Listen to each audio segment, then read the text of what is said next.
Hey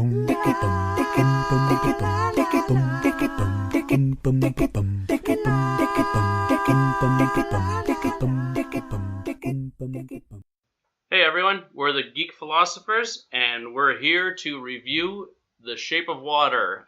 We figured that we would get right to the Oscar-winning Best Picture, and here it is. So before we get to that, I'm Billy, and over here we got Yan. Hello. Before we get to the meat and potatoes of this, please have a look at us on Facebook, Twitter, Instagram. We're all over the web. We're easy to find. We'd love for you to follow us. Send us messages. Let us know what we're doing right, wrong. And once again, very spoiler-filled what we're doing here. Make sure you go out and watch Shape of Water. Or if you don't care about it and just want to know how we rip it to shreds, then feel free to keep on listening. But there will be spoilers here, and that's all we got to say about that. So Shape of Water is an interesting movie. I'd actually call it a modern-day fairy tale is what it comes down to. Even though I guess it's set in the 60s or 70s, it's essentially a movie about a fairly lonely girl that works in kind of like a research facility who comes upon a water creature-y beast, and for some reason isn't afraid of it like other people are, and it's not very appealing. It's not like a cute merman or it's anything. It's not great. I think it's just because it actually pays attention to her, and one thing leads to another. There are some crossing plot lines and whatnot, and secret spies and bad guys looking to do harm to this creature, and she kind of just wants to enjoy it and appreciate it for what it is, and it seems to kind of enjoy and appreciate her back eventually, Likes her eggs. which we'll get to. Yeah, we'll talk long and hard about the eggs, and so she essentially releases them and brings them home, and stuff happens, and there's some action in there. So really, other stuff happened, and they wind up in the ocean together. She grows gills, and they're I guess making mer babies in the ocean happily ever after. So that's the gist of the story. Right off the bat, give me some initial impressions. It was a good story, but I found it long. I don't know about you. I was watching it, and it felt like it was a 5-hour movie. No, it wasn't. You correct me if I'm wrong, but I don't think time-wise it was actually that long. No, maybe I think a it was little over about 2 hours. Yeah. And I kept thinking, I'm like, hey, when is this gonna ramp up? Like, when is it gonna end? Like, it feels like I've been watching it forever. Yeah. And it was one of those like a really, really slow burn. So you weren't into it. Not a ton. Yeah. But it is what it is. It is what it is. Anything good to say about it? Just kind of generally before we get into some nitty gritty. You're really struggling for good stuff to say about it. I mean, it wasn't bad. It was like a decent movie, but like I said, I just found it long. It wasn't as entertaining as I thought it would be. As some of our previous reviews of Thor and other action movies. So I guess it's worth mentioning at this point that we do have a bit of a niche. We do like our nerdy movies, and traditionally, and I know you're the same, just because we've compared notes and whatnot and med buddies for a while, but it's just one of those things that we just typically don't like Oscar movies. Yeah. The odd one slips through the cracks, and we like it mostly for the visuals, like the Lord of the Rings. And I think it's just like as a reviewer, I'm not that into the nitty gritty film critic stuff. Yeah. I'm kind of more of a peasant reviewer. Like I like the big bang, the flashy stuff, but I'm guaranteed, like, obviously the people at the Academy that are making these decisions know what they're talking about. Yeah. But for me, it was never one of those it's purely entertainment factor for me. Yeah. I'm not looking at the lighting or the sound quality or the score, or I'm just going in there and hoping it's a good movie is basically it. When we were coming up with the name Geek Philosophers, why didn't we call ourselves the Peasant Reviewers? Maybe it was just because we didn't want people to think we're reviewing peasants. Yeah, maybe. Although I review them all the time. Yeah. So, it's not our niche. It's not our comfort zone, but may as well give it a shot because you got to think best movie of 2017, right? So I guess just to kind of just not to get into the nitty gritty too much, but it's Guillermo del Toro, and his movies are usually a little out there, a lot out there. Hellboy I liked. Hellboy are his movies. So I do like those. Pan's Labyrinth. Once again, because the Hellboy, before we get to Pan's Labyrinth, the Hellboy ones, comic based and kind of it's our geeky fare, right? And they're more visually kind of action and everything like that, superhero-ish. Yep. So you can see where that'd be kind of our niche. But yeah, in Pan's Labyrinth, it was weird. It was a weird thing. And, but it was a weird that I liked. Like Yeah. this one was more, I don't know what the word is, more like relaxed weird. yeah, Whereas Pan's Labyrinth was a little more out there weird. And that one, to me, kept me entertained, right? Because you never know what's going to happen. But this one is kind of just like, meh. it was very slow burn Yeah. drama. But an odd mix. A really Yeah. odd mix, eh? Because you can see what they were going for. And I don't know about you, but I found it had almost like an Edward Scissorhands kind of, Yeah. fakeness to it. Mhm. And I don't mean fakeness in like it looked like cut out cardboard exactly, set yeah. pieces, but just a really surreal kind of atmosphere to it or whatnot, Yeah. right? And it could be just that, that faux kind of 60s, 70s kind of feel that they give to that. Yep. So I'm not sure if that's what it is, but so our main gal is Eliza. Yes. Eliza. So what did you think of her main character? I think she did kind of a good job portraying that character. So Eliza's someone that, and I guess if we're getting to talking about the actress herself, pretty cool to go through the entire movie without. I think at the end she actually says something, but she pretty much pantomiming and being a mime for the whole You don't darn have movie. to memorize any lines for that. Right? Yeah, exactly. Great for me. Well, you do sign language. You had to memorize okay, some never sign mind. language. So but her actual character, she lives a simple life. Mm-hmm. It's pretty dull. It's pretty routine. Routine consists of boiling eggs and pretty much jumping in the tub and rubbing one in. Not an egg in, but no, they're safely on the stove boiling. But she's an interesting character because even though she comes off meek, she's got a bit of an edge because you see later on she doesn't back down when she's getting pushed or pressed about anything, right? And she doesn't seem sad at all. She's alone and kind of keeps to herself. Yeah, she's got her neighbor buddy Yeah. across the hall or beside her there, Yeah. and she's pretty content. But it's just one of those things where she's okay with her own universe is what it comes down to, and she does her job and everything like that. So to start off the movie, it's pretty humdrum, but you can see why a creature, something different in her life, would actually be appealing and jump out at her where it may not to someone else, right? Yeah, and I think that's probably the main message that the movie was trying to convey too, is that how, because she sees her being a mute as a flaw, and people don't treat her the same because she's a mute. She sees this creature, and people are just looking like, oh, it's just a merman or whatever it is, and they're treating it like a science experience. So I think the main message of the movie is meant to be, you love people unconditionally based on, whatever their flaws may be. Mm-hmm. And that's kind of what happens here is despite their, air quote flaws, they fall in love, and it kind of a love story happens. So see? It's a good you message. found a good thing. You were struggling to find good things. You just found a good thing with it. That's a good thing. So she actually does, and I mentioned she just goes to her job. She goes to some kind of, I'm not going to say NASA, but it's some kind of weird research facility it's like that's a government secret facility. So, and this is where she's a cleaner. Yeah, and the other part that I liked in this movie, this was probably my favorite part of the movie, Octavia Spencer. I just love her. That was her... what else would she have been in? She, have you ever seen The Help? No. Okay, she was great in that one. Okay. And I've seen her in a couple of other things, but just I find the way she portrayed that character, the won't take any shit kind of maid. She did a great job, and I just love that character, the way she kind of portrayed it, everything about her. Just that was what got me through the movie. I found myself looking forward to the scenes. Really, with her eh? and yeah.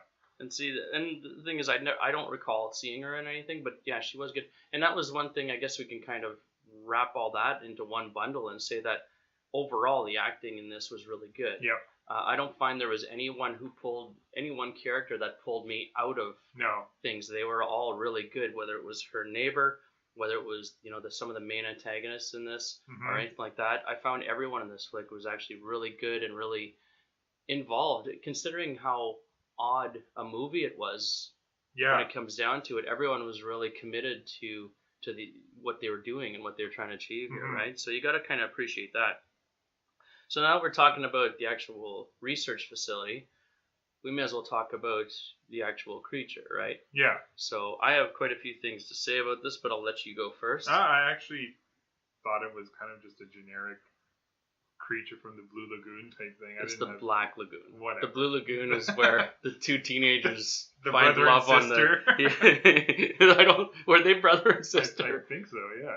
Really? Yeah, because the But mom. they made out on that island. Yeah, exactly. That was a Yikes. big scandal. Yeah, okay, so it's not the creature from the Blue Lagoon. It's the creature, but that's something that I actually did, and I wasn't gone looking for this on Google, but I was just googling some other stuff, and I noticed that this Guillermo del Toro was actually inspired by the Creature from the Black Lagoon movies when he was like 6 years old. Oh, really? And that's why, and you can see where there are some things. Obviously, this guy's not as ugly facially, but you can see like the webbed hands, and that was the first thing that I thought of was this looks a lot like the Creature from the Black Lagoon. The weird LED lights that he had.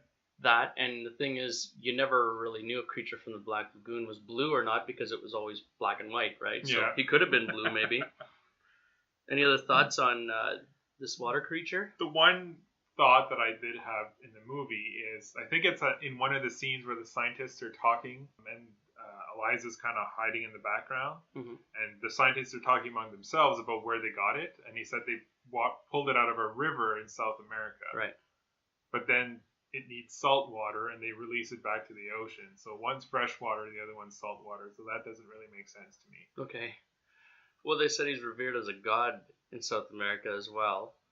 So, but keep in mind, you're nitpicking salty versus okay, just hang on a second. It's an Oscar movie. They shouldn't have these flaws where a peasant reviewer keep them out like this. This thing has healing capabilities and the whole 9 yards, and you're gonna say, hey, how come he can't live in salt water or fresh water? Okay, what happened when she put him in her bathtub?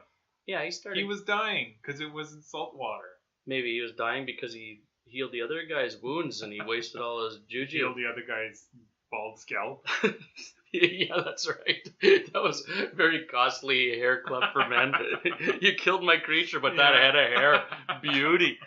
So the weird thing about this creature, and before we really get into talking about this creature, really worth mentioning that Doug Jones, the guy that's inside the costume, this is something, believe it or not, just last night popped up on my Facebook feed, but a little video about him and how he's a guy that you'd never recognize on the street for the most part, because all of his main characters he plays are behind the mask. So some that I saw that were really interesting, some that we knew of. So obviously this character, right? And he played the monster in Pan's Labyrinth as well. So there's some history with Guillermo del Toro. But he was also Silver Surfer. Pretty sure you knew that one too. Same dude.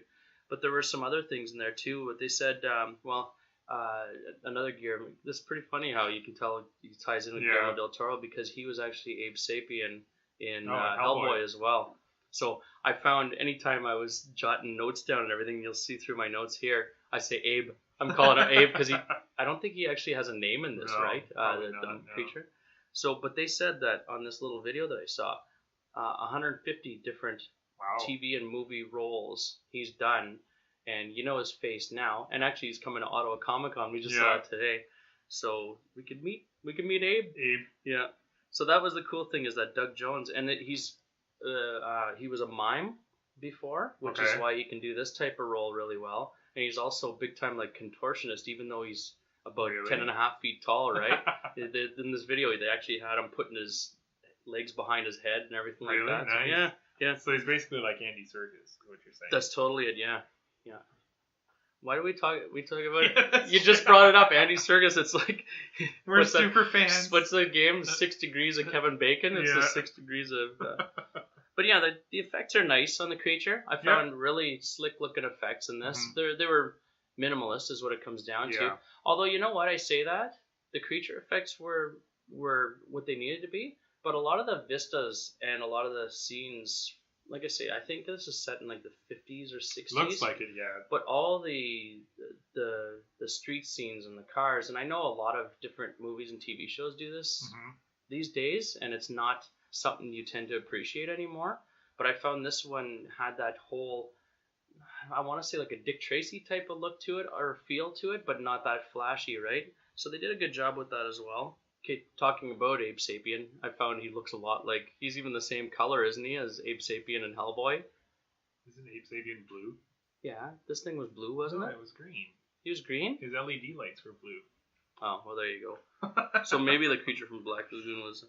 So I guess the one thing about how he looks, and you kind of briefly mentioned this earlier, right, in your intro, is that she sees the beauty in him, but then I think it's her neighbor says he's so beautiful.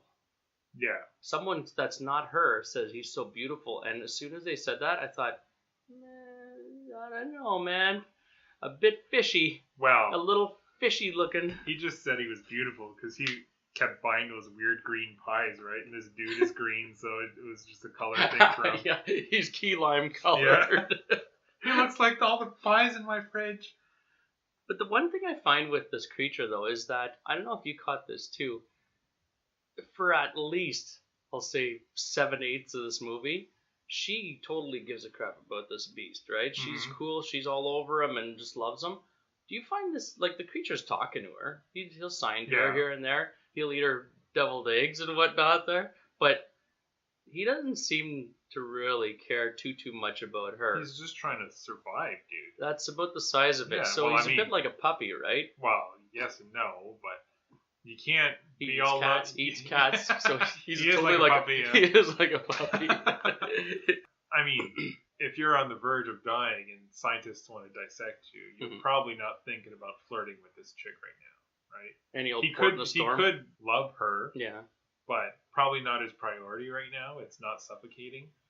That would have been. They got to do part 2 of this, where as soon as they hit the ocean at the end, he's like, "Toodles! Yeah, thanks for bringing me here. See you later." Yeah, I'm heading to South America, and you are not."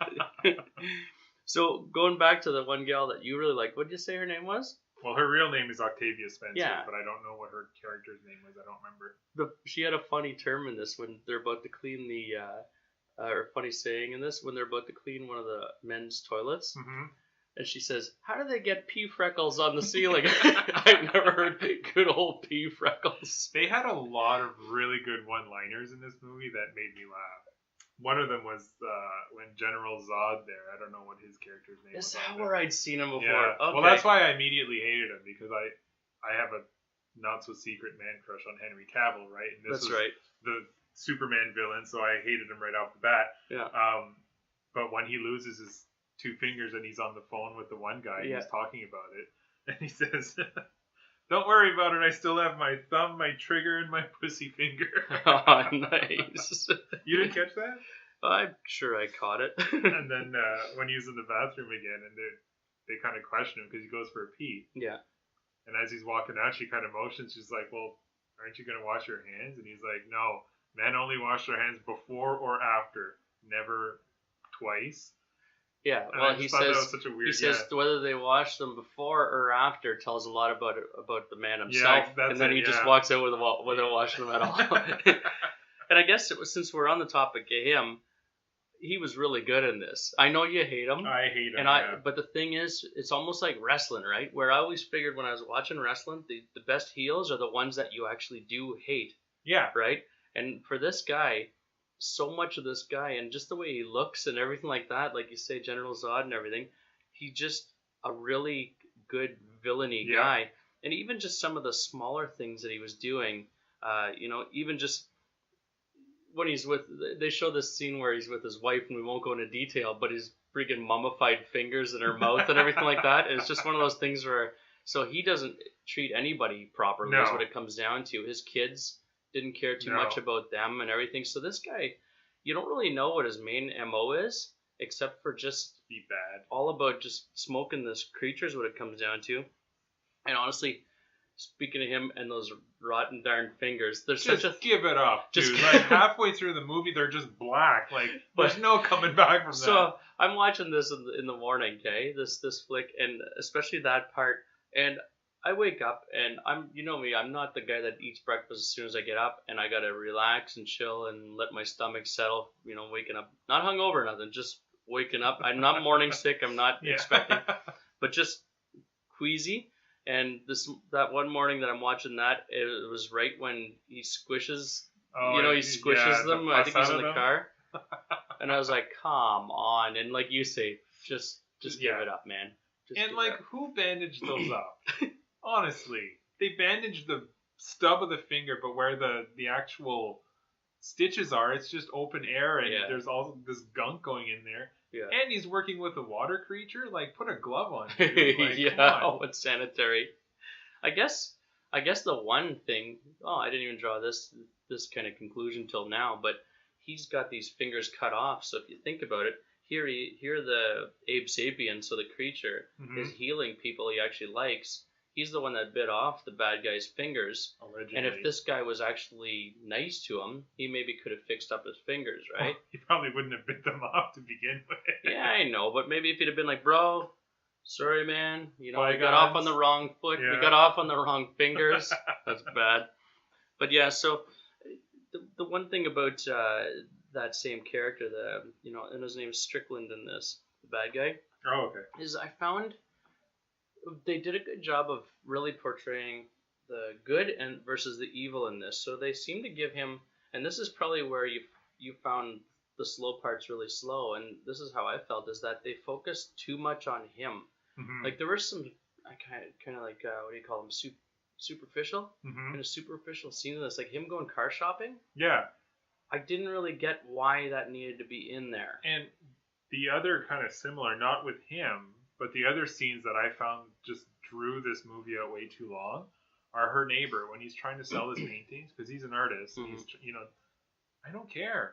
Move on. It has nothing to do with the story. Yeah. I guess the only thing they wanted to tie in is when he paints up his fake ID at the end. Maybe. But you don't need 20 minutes of him painting Jello. All of it though, because you didn't need any of those diner scenes. No. You didn't need any of that, and I think it was just almost like having all these different people's stories, almost like a Seinfeld episode, right? Yeah. Where you'd almost wonder if it was just an intertwine, because the spy too, like the spy story, did it need to be in here? No, but it just adds. I mean, I could see if the general theme of the movie is loving people, unconditionally, I could see where her neighbor, him being gay, especially in the 50s, 60s, whenever, like, it's a rough go. Mm-hmm. So him being able to see the beauty in other and being, loved enough, I guess, to get his hair back. But the spy scene kind of didn't really have anything to do with that. So, like you said, it kind of branched out almost too many different directions, and maybe it's just because I'll use the term again. I'm a peasant reviewer that I don't see the connections. Maybe there is a valid connection between all these stories, but I didn't see it. I just found it made the movie seem just way too long. Muddied a little bit. Yeah. So, something interesting that they said, and I think it was actually Strickland that said it, I think. But did you hear him say the line said cornflakes were invented to prevent masturbation? Yes. So I Googled that. Yeah, because I didn't know what that meant. When I said I was Googling earlier and I tripped over a few facts, that's what I was Googling. So the funny thing is, it's true, and Kellogg is the last name of the guy who came up with Kellogg's cereal, right? And so he said bland food would actually lower excitability. Really? So that's why they made cornflakes as bland as possible. And they said it'd make you want to masturbate less, is what it comes down to. Interesting. Yeah, so, and that's what I thought. Okay, so breakfast foods meant to calm you down. Yeah. I thought, okay, so are hard-boiled eggs the complete opposite? I mean, hard-boiled eggs aren't that tasty. Like, they're pretty exciting. Bland, yeah. But so her routine was to set the pot to boil, and away we go. Which, that's another thing that I thought was funny, is after Abe Sapien was in her apartment, in her tub, where she'd, her fun tub, let's call it. Her rub tub? It's a rubbing tub. So, she'd boil the eggs, and she'd be like, not sure what to do with herself, just go read the paper, stand around. Yeah, because, I mean, it doesn't take that long to boil an egg. Like, okay, we better move on here before we have to change the rating on this. Speaking of the bathtub, and not the bathtub, not the bathtub, a Freudian slip there. They always do this in movies, and it annoys the hell out of me.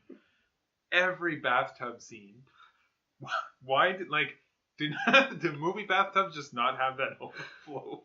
The overflow valve? They always fill them right up to the brim, and then they go and sit in there, and it just spills everywhere. And I don't know if it's just my clean freakness kind of going bananas here, but I always see there's like a pool of water around the bathtub. Okay, well those first off, you're getting nitty gritty. When keep in mind she filled It's the an whole Oscar-winning movie. She filled the whole bathroom up to the brim. That was my next point. Like I'm pretty sure that's impossible. Yeah, so this is why I say don't get hung up on salt if water. If you're gonna win an Oscar, you should have answers to these questions. Those tubs with the feet on them, yeah, I think they're more like just a huge bowl. It has nothing to do with so that if you there's no overflow, but still, like be smart about it. Don't fill it up to the brim. Your overflow in your tub actually goes to an outspout. Right. But this, where's it going to go? Just onto the floor. So okay, it's just... so that's fine. But again, why is she takes a bath every evening before work? Yeah. How about you stop it at a 3/4 mark? Come on, woman. All right. Are you too angry to continue? I'm passionate about this. Yeah, I can tell. She's a maid. Like that's what she does is she cleans up. So you would think she would not make a mess of her apartment. Maybe that's why she doesn't care. Maybe it's like practicing. You know, as programmers, she likes mopping up the water. In her bathroom. Of course, because programmers, we may go home and build a website, code a little bit at home. I don't do that. Am I supposed to? No. So one more thing, I think, and you can. I'm not sure. I didn't look at this up, but you've said you've been watching 6 Feet Under. The dad from 6 Feet Under. Yeah, Richard Jenkins. That's him, right? Yeah. Okay, that's what I thought. So, blah, blah, blah. We can skip a bunch of this. I was going to talk about the Russian spies, but I found that sort of storyline was a little, I don't know, it felt shoehorned in. It didn't really need to be there except just to give them an ally that could kind of help them out and everything like that. The one scene that I found just tied the entire story together was the black and white dance scene. Yeah, that you know what? I had that it kicked it up to a whole new level of odd. Like that's Oscar worthy right there. It was so.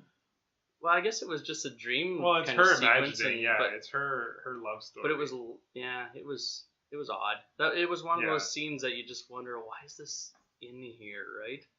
So she's in love. Okay, so and this is jumping a little bit. The gills on her neck.